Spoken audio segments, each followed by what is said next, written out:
Low-carb and keto-friendly chicken parmesan. Delicious, simple, and begins with a knock at the door.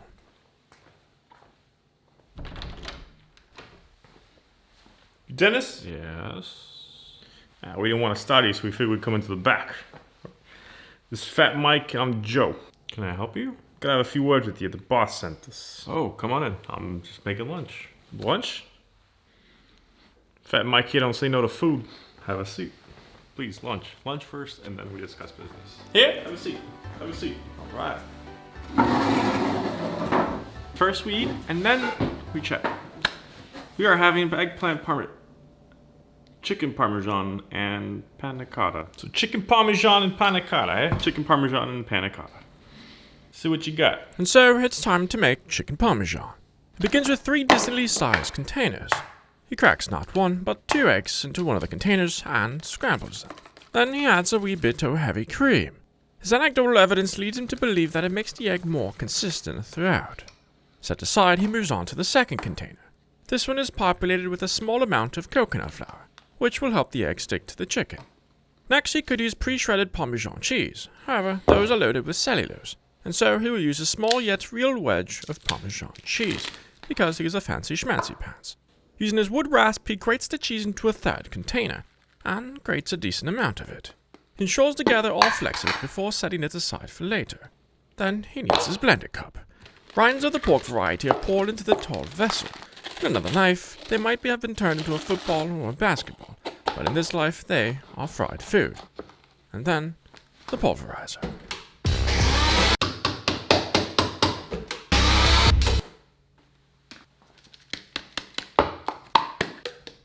The pork panko is poured into the Parmesan cheese and mixed. He makes and adds more brine dust in order to roughly achieve a 50-50 split between the aged cheese and the fried skins. Pecorino Maggiano Bucatini. Afterwards, he reaches for his Italian herb seasoning. He could make his own, but he also has mobsters waiting to break his legs, so he's taking the quick route. However, this doesn't mean that he doesn't like to live dangerously. The dried plants are sprinkled and dispersed until he is satisfied with their statistical distribution.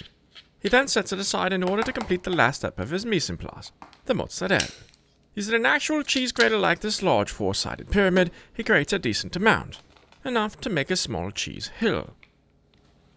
Can I get you guys some wine in the meantime? Come on. Of course. Alright. The cheese is set far away from his workplace as he grabs his finest Italian wine. He wants only the best for his guests, regardless of the job they are there to perform.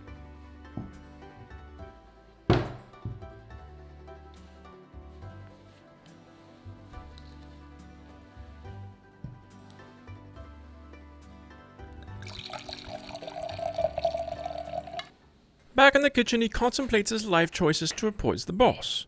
However, lunch will not cook itself, and it's time to prepare the star. 3 large chicken breasts are butterflied with a knife sharp enough to split hairs. Then they are cut in half. Any subsequent gristle, skin, and gnarliness is cleaned up, and the breasts are lined up on his board. Then they are covered with wrapper saran and made evenly thin.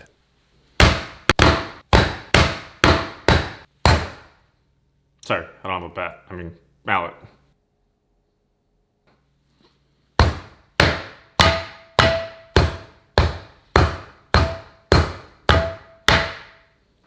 Should probably sterilize this. Yes, you should, because salmonella. Done. The plastic is removed as its protective barrier is no longer required, and the chicken is stacked on a plate of sorts. As for the contaminated cutting board, it is sent to the burn pile.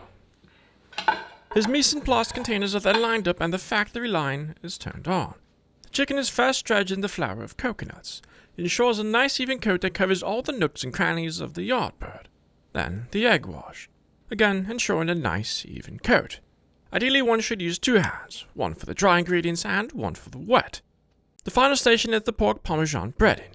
If something goes horribly wrong, you could technically wash the chicken and start over.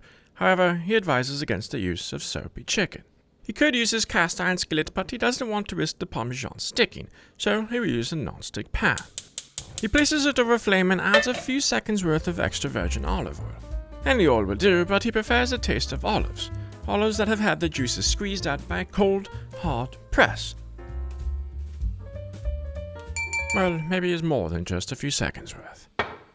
While we wait for the olive oil to get the temperature, he cleans, because ants. The first piece goes in, and like the first pancake, the pan is not sufficiently hot. The second piece, however, displays the proper reaction of the oil, sizzling with happiness that it is kissed with the pork parmesan encrusted chicken. The chicken is cooked for roughly 3 to 4 minutes on each side and until the crust has obtained a nice golden color. They are then removed and placed into an oven-safe dish, in this instance, a casserole dish. Meanwhile, at the table, conversations become rather heated.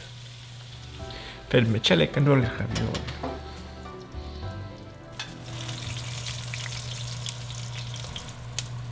The process is repeated for each piece of chicken, and when he is on his last piece, he turns his oven on to broil. It's now time for the last step. Using store-purchased marinara, again because he has Mobsters waiting, he covers the chicken in small dabs of the tomato goodness. The amount of sauce is a complete personal preference. His preference is enough sauce to lubricate the chicken, but not so much that it feels as if the star of the dish is swimming in an ocean of chunky red acid. He then tops it with loads of the low-moisture mozzarella. Contrary to logic, fresh mozzarella is not ideal, as it releases too much water. It would yield a waterlogged parm with cheese that doesn't brown. Thus why he shreds his own mozzarella. Then, for good measure and good luck, he sprinkles the chicken with some additional parmesan and to the oven it goes. But not for long. We simply want to melt the cheesy goodness. Roughly 5 to 10 minutes later, the chicken parm now looks like chicken parm. Plated all by itself without pasta, since pasta wasn't on the menu, it's time to hope this Italian-American dish is well received by his, well, scrupulous guests.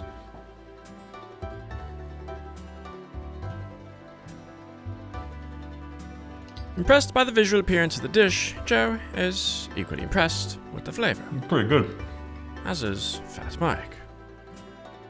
Yeah, it's pretty good, but how about this panna cotta?